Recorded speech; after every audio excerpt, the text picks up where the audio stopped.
ঈদের তৃতীয় দিনও ঢাকা ছাড়ছে মানুষ, একই সাথে অনেকে ঢাকা ফিরতেও শুরু করেছেন। কমলাপুর রেল স্টেশনে সকাল থেকেই ছিল যাত্রীর চাপ। সড়কের পাশাপাশি ভোর থেকেই রেলপথে যাত্রীর দেখা মেলে কমলাপুর স্টেশনে। সিলন ফ্যামিলি ব্লেন্ডের কড়ালিকার আর সতেজ স্বাদের পারফেক্ট ব্লেন্ডে স্বপ্নেরা মেলুক টানা। যাত্রীরা বলেন হাতে এখনও ছুটি থাকলেও আসার টিকিট সংকটে আগেই চলে এসেছেন। এই বাড়তি ছুটি ঢাকাতেই পরিবারের সদস্যদের নিয়ে কাটাবেন বলে জানান তারা। তবে ঈদের তৃতীয় দিনেও ঢাকা ছাড়ছেন নগরবাসীদের অনেকে। যাত্রীরা বলছেন ঈদের সময়কার যাত্রাপথের ভোগান্তি এড়াতেই এখন গ্রামের বাড়ি যাচ্ছেন তারা। সকাল থেকে নির্ধারিত সময়ে ছেড়ে গেছে ময়মনসিংহ, চট্টগ্রাম, সিলেটের ট্রেনগুলো। এত ভিড় দেন না, যাইতে পারতেছে না। টিকিট পাইছি, সিট পাই নাই, অনেক কষ্ট করে যাইতেছি। ঈদের আগে আপনার ছুটি পাই না, ব্যস্ত ছিলাম। আজকে ছুটি পাইছি, সেই জন্য আজকে যাচ্ছি আর কি। আমার যে ছুটি হয়েছে আজকে, তাই যাওয়া হইতো। আর না তো আমরা ঈদের আগে যেতাম। ঈদ শেষ হইলে কিছু করার নাই, টিকিট এখন পাইছি, এখন যেতেই হবে। টিকিট যদি আগে পাইতাম তাহলে আগে চলে যাইতাম।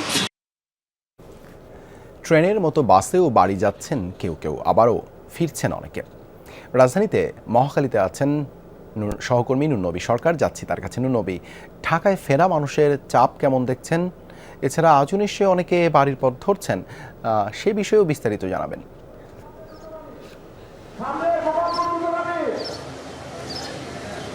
মহাখালীতে যাচ্ছে তো ঈদের আগে যেরকম মানুষ যায় সে তুলনায় কিন্তু কমই যাচ্ছেন। অনেক যাত্রী আছে, তারা বলছেন যে ঈদের সময় তারা ছুটি পাননি, আবার বাড়িতে আনুষ্ঠানিকতা রয়েছে নানা রকমের, সে কারণে তারা এখন যাচ্ছেন। ভাড়া নেওয়ার বিষয়টি তারা বলছেন যে ঠিক ভাড়াই নিচ্ছেন, ঈদে যেরকম নেয় সেরকমই। অনেক বাস রয়েছে এখানে, যাত্রী সে তুলনায় কম রয়েছে।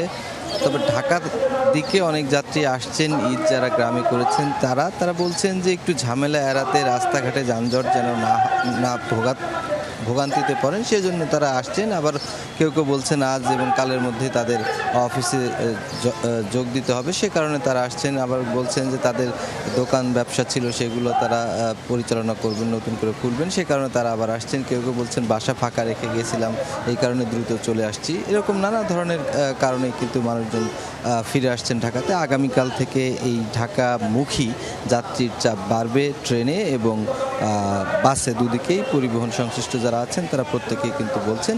তো মানুষ যেহেতু এবার দীর্ঘ ছুটি পেয়েছেন, সেই কারণে তারা অনেকে যাচ্ছেন। যারা ঈদের সময় পাননি, ঈদের ছুটিতে ঈদের পরে যারা ছুটি পেয়েছেন তারা যাচ্ছেন। কেউ কেউ আবার বিভিন্ন গন্তব্যে কিন্তু পর্যটক হিসেবে ঘুরতেও যাচ্ছেন। দেবাশিস, ধন্যবাদ নুনবী যুক্ত হবার জন্য।